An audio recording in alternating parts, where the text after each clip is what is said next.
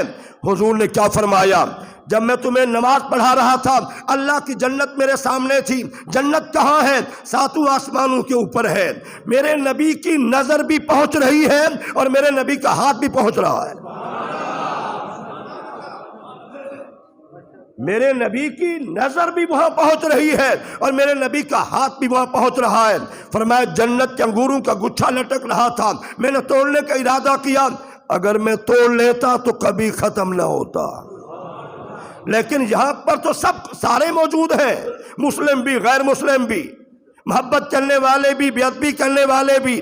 فرمایا جب جنت میں میری امت کے لوگ جائیں گے سب وہاں مزے سے کھائیں گے، اب ہاتھ بھی پہنچ رہا ہے، حضور کی نظر بھی پہنچ رہی ہے اور ساتوں آسمانوں کے اوپر جنت ہے، تو میرے بھائیوں ہم تو نبی کی نگاہ کا مقابلہ نہیں کر سکتے کہ حضور کی نگاہ کہاں تک جاتی ہے، ہم کہیں ہماری طرح بشر۔ پھر ذرا آپ غور فرمائیں، دیکھیں ہمارے خون میں ناپاکی ہے، دنیا میں کسی بندے کا خون حلال نہیں ہے کہ بندہ پی لے مزے سے۔ سیدنا علی المرتضیٰ جیسی شخصیت، صاحب علم و دانش، جن کے متعلق حضور نے بھی فرمایا انا مدینۃ العلم وعلی بابھا، میں علم کا شہر ہوں، علی اس کا دروازہ ہے، اس شخصیت نے بھی حضور کا خون پیا ہے۔ میرے نبی نے نہیں فرمایا تو نے اپنے پیٹ میں حرام کو ڈال دیا، نہیں، بھول کر بھی نہیں پیا، جان بوجھ کر پیا ہے، جان بوجھ کر پیا ہے۔ کیا حضور کا خون ہماری طرح؟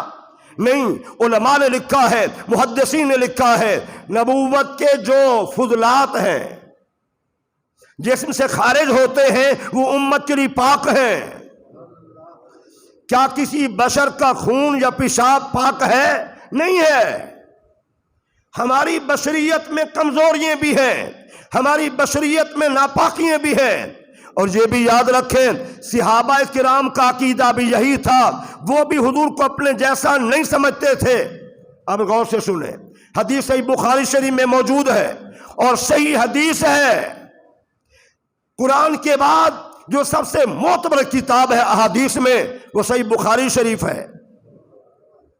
حضور نے روزے رکھنے شروع کر دیے، 1 2 3 4 لگاتار، سحری بھی نہیں ہے، افطاری بھی نہیں ہے۔ صحابہ کو ادا بڑی پسند آئی، روزے شروع ہو گئے، 2 رکھے 3 رکھے، چکر آنے لگ گئے، چہرے پیلے پڑ گئے، کمزور ہو گئے۔ میرے صحابہ تمہیں کیا ہے؟ عرض کی حضور آپ کے روزوں والی ادا ہمیں پسند آئی ہے، اس لیے ہم نے بھی سحری افطاری کے بغیر روزہ رکھنا شروع کر دیا۔ توجہ، بغیر سحری کے ہم نے روزہ بھی رکھا، بغیر افطاری کے ہم نے اختتام بھی کیا، اگلا روزہ بھی رکھ لیا۔ اب حضور نے کیا فرمایا؟ ایکم مثلی، تم میں کون ہے جو میرے برابر ہو، میری مثل ہو؟ ابھی تو ربی یطعمنی ویسقینی، میرا رب مجھے کھلاتا بھی ہے اور میرا رب مجھے پلاتا بھی ہے۔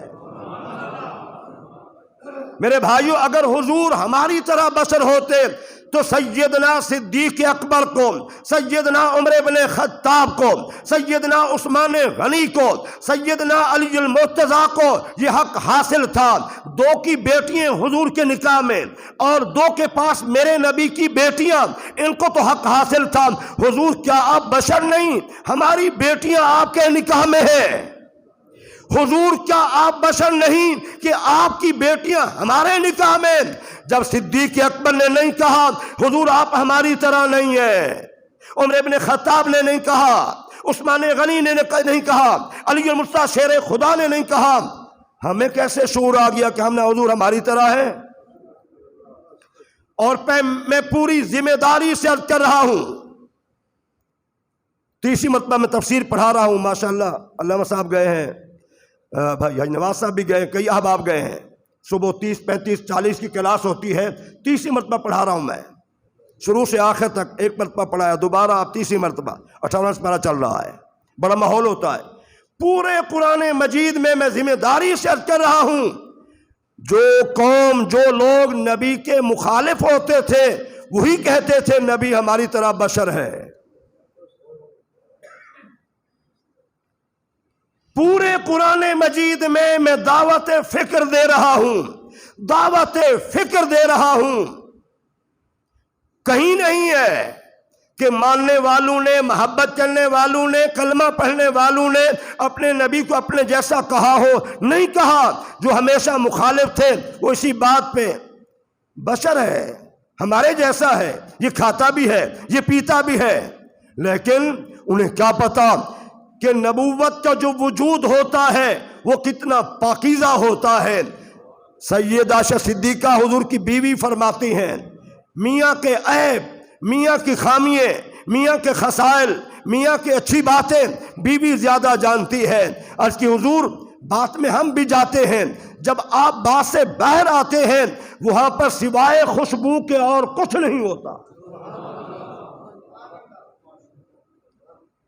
وہاں خوشبو کے علاوہ کچھ نہیں ہوتا۔ میرے بھائیوں پھر ذرا غور کریں، آپ فرماتی ہیں، یہ حدیث بخاری شریف میں موجود ہے، جب رات کو حضور نیند کر کے آدھی رات، اس سے زیادہ اس سے کم سونے کے بعد، آرام سے نیند کرنے کے بعد حضور جب کھڑے ہوتے، ہاتھ دھو لیتے، کلی کر لیتے، بغیر وضو کرنے کے حضور تہجد بھی پڑھ رہے ہیں، نوافل بھی پڑھ رہے ہیں، حضور وتر بھی پڑھ رہے ہیں۔ اما عائشہ نے عرض کی حضور کیا آپ سوتے نہیں ہو؟ پر میں سوتا ہوں عائشہ۔ حضور آپ نے فرمایا ہے 1 منٹ کے لیے آنکھ لگ جائے تو وضو ٹوٹ جاتا ہے، بھلے مولانا صاحب ہوں، بھلے پیر صاحب ہوں، بھلے کوئی بندہ ہو، غوث ہو، کتب ہو، ابدال ہو، بڑے ولایت کے منصب پہ فائز ہو، 1 منٹ سو گیا، آنکھ لگ گئی، زمین پہ لیٹے ہوئے، وضو ختم، ہاں میں اور آپ بیٹھے ہیں، گرتے نہیں ہیں، آنکھ لگی ہے، جھٹکا آیا ہے، اس سے وضو نہیں ٹوٹتا۔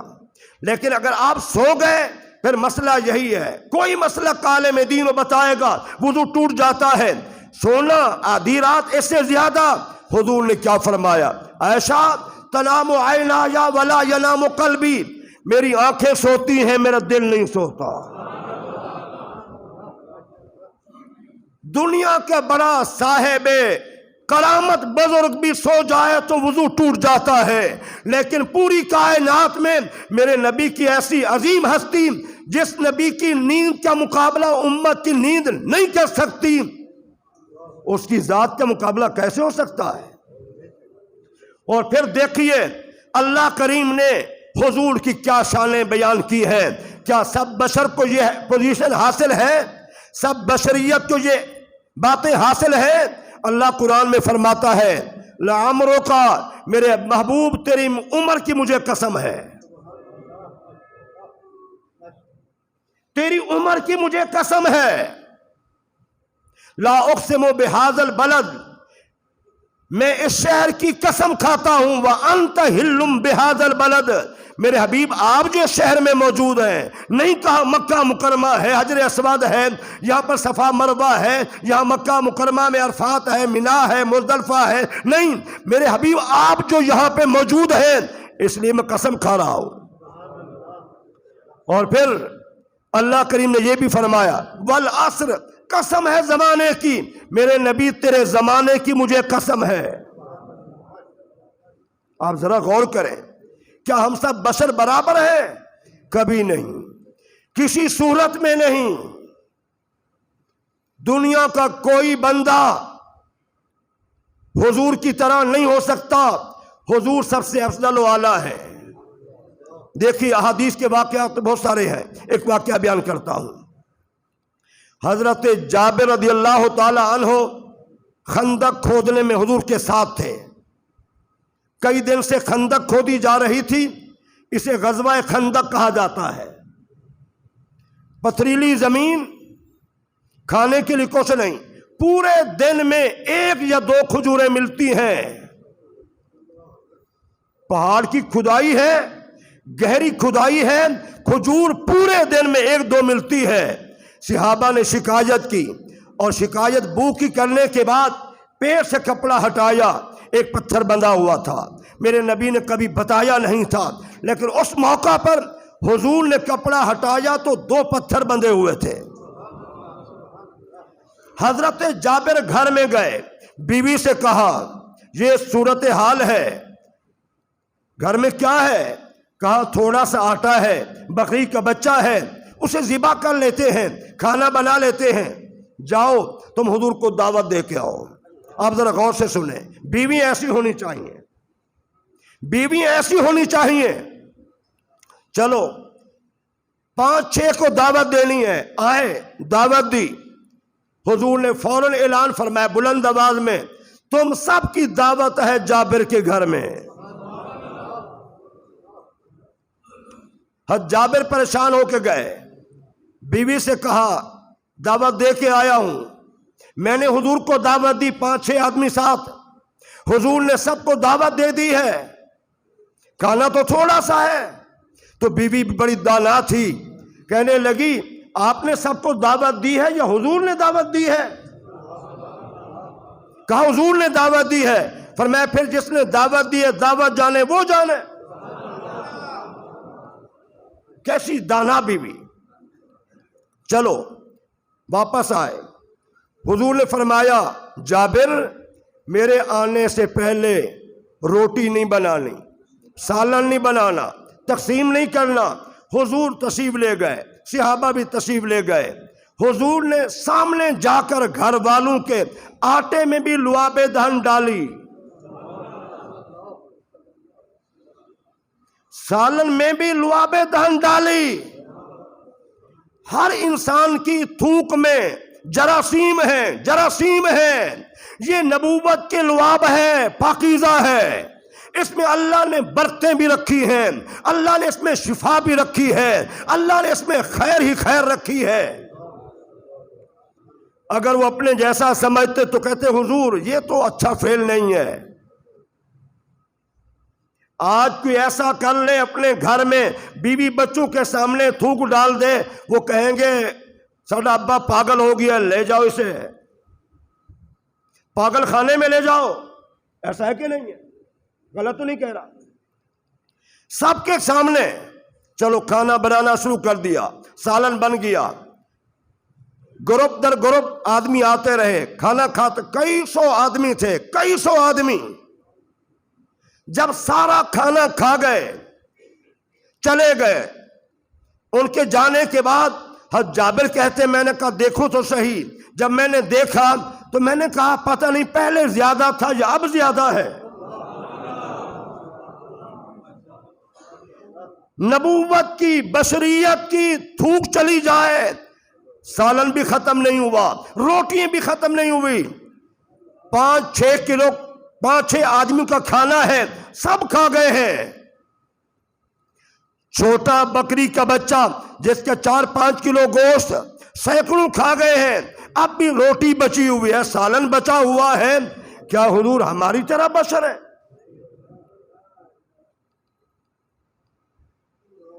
بھائی دنیا نے ترقی کی، سائنس نے ترقی کی، چاند پر پہنچ گئے، کتنے سالوں کی محنت کوشش کے بعد دنیا حیران ہو کے دیکھتی ہے، چاند پہ ڈیرا لگا لیا گیا۔ اپنے نبی کی ذات کو کیوں بھول گئے؟ رات کے تھوڑے سے حصے میں چاند بھی نیچے رہ گیا، آسمان بھی نیچے رہ گئے، سدرا بھی نیچے رہ گیا۔ حضور زمین سے اوپر گئے، آسمان تک پہنچے، گویا زمین والوں کی پیغام دے دیا تمہاری طرح ہوتا تو میں بھی نیچے رہ جاتا۔ سدرہ پہ جبریل رک گئے، صحیح حدیث میں موجود ہے، حضور آگے چلے، جبریل کو بتا دیا اگر تیرے جیسا نور ہوتا تو میں بھی یہاں رک جاتا۔ حضور نے انسانوں کو بتا دیا تمہارے جیسا بشر نہیں ہوں، اور فرشتے کو بتا دیا تمہارے جیسا نور نہیں ہوں۔ بشریت بھی حضور کی اعلیٰ اور نورانیت بھی حضور کی اعلیٰ۔ میرے بھائیوں، ایک بات، ہمیں کیا ملے گا؟ تو یہ عقیدہ ٹھیک نہیں۔ اللہ نے حضور کو دونوں شانیں دی ہیں، بشر بھی بنایا ہے مانتے ہیں، نور بھی بنایا ہے مانتے ہیں۔ بشر اس لیے بنایا تاکہ انسانوں کو بتائیں کھانا کیسے ہے، پینا کیسے ہے، پہننا کیسے ہے، شادی کیسے کرنی ہے، جنگ کیسے لڑنی ہے، معاملات کیسے ادا کرنے ہیں، تجارت کیسے کرنی ہے، تاکہ پوری امت کے لیے حضور کی ذات سیرت کے حوالے سے معیار بن جائے۔ ٹھیک ہے نا، معیار بن جائے۔ اچھا، نور کیوں بنایا؟ بشریت اس لیے کہ ہمارے ساتھ تعلق تھا، اور نور اس لیے کہ اللہ سے تعلق تھا۔ اب چاہیے ایسی ذات ہونی چاہیے تھی جس میں بشریت بھی ہو، نورانیت بھی ہو، بشریت کی وجہ سے مخلوق سے تعلق ہو اور نورانیت کی وجہ سے اللہ سے تعلق ہو۔ تو درمیان میں پھر حضور ایسی عظیم ذات ہیں، اللہ نے انہیں ہمارے لیے بشر بنا دیا، اپنی ملاقات کے لیے نور بنا دیا۔ نور ہونا بھی برحق ہے اور بشر ہونا بھی برحق ہے۔ اللہ ہمیں قرآن و سنت پہ عمل کی توفیق عطا فرمائے، آمین ثم آمین۔